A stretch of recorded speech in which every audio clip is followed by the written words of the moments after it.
All right, man. Peace.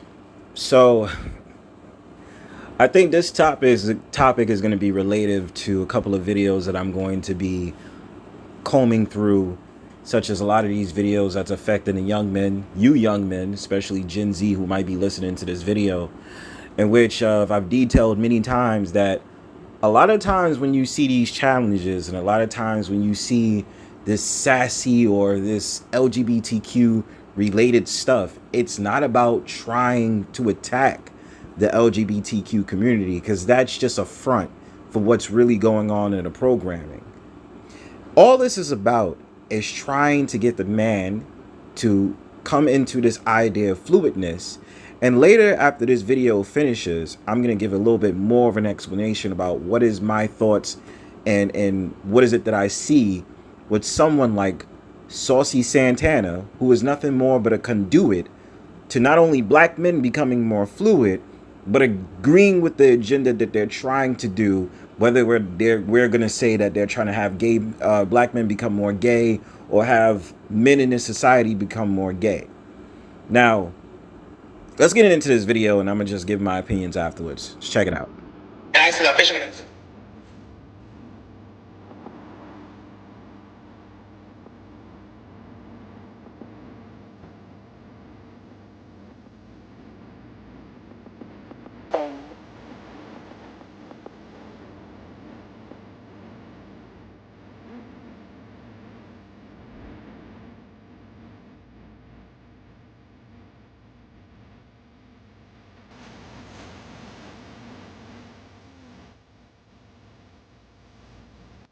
Now, as we watch this video, this kind of reminds me of the other video that I did on Zesty Drill. Now, why does both these dances or just this type of music coincide with each other? Because it's more or less the programming that they're putting on Gen Z, right? So the whole entire thing is have them be numb to the idea of doing things that may come across as sassy or as gay, as such as this right here. Now, to dig a little bit more into this case, I think I'm going to be another video when I'm going to explain it in further detail, especially the video that I just came out with that was talking about Black Boy Max. To make this connection, a lot of these different things that's happening on social media is now being placed as gay baiting. And what that means is these young men, impressionable young men, will usually do things that would be noted as gay or sassy, for the idea that a lot more attention is focused on them, and that they don't see anything wrong with what they're doing. But then when they're asked about it and they're questioned about it, they automatically revert back to sitting up there saying that they are not gay. Okay, now, to go off of it, Saucy Santana has been in the headlines, and there's a reason why he keeps showing up when it comes to music or all these different things at large. Okay, I'm going to explain it in a little bit. But the thing about it is, this is all programming on Gen Z. You can talk about letting these men become gay. I mean, obviously that is part of it. But there's something more to this. Now, Saucy Santana coming out with this song called Quiet on the Creek.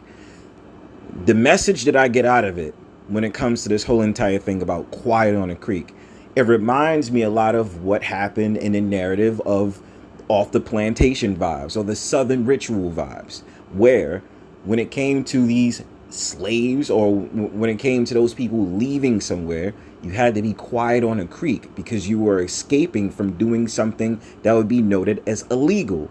Now, with this narrative, with Quiet on a Creek and the song, what it details is him having more than likely a DL relationship with a fellow man, and that man, who's supposed to be noted as straight, has to make sure that he keeps things on a hush, as him and Saucy Santana are probably, more than likely, having some type of romantic rendezvous with them, making sure that nobody finds out, but he continuously does what he does. A lot of the times this song is like rooted with a lot of materialism. This man tricking on Saucy Santana, and in exchange, Saucy Santana gets it on with said romantic interest that is supposed to be about this song. Now, on a deeper scale, Saucy Santana is not what you just call a gay black man making music. He's a conduit to something. And this lets you know that in this society, the reason why you're going to see more of these fluid black men come up is because the whole entire programming with the gangster aesthetic and the gangster black man and the degenerate black man is starting to become trite and old. They need something to move a little bit faster on the needle to continue the degeneracy of black men. So what better way to do it to escape from the whole entire idea of gangster aesthetics, gangster lifestyle, to now talking about the DL lifestyle, and then someone like Saucy Santana being the whistleblower of said party that might be a DL person.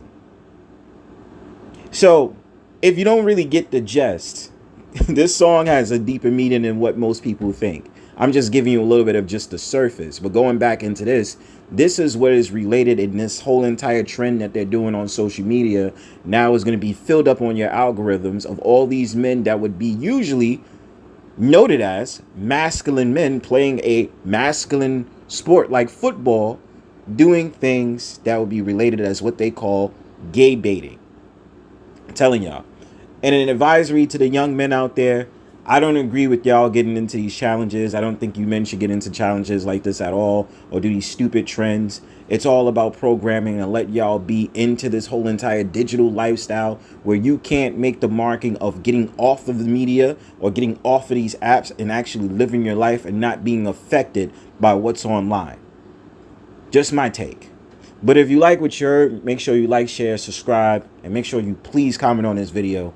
Peace.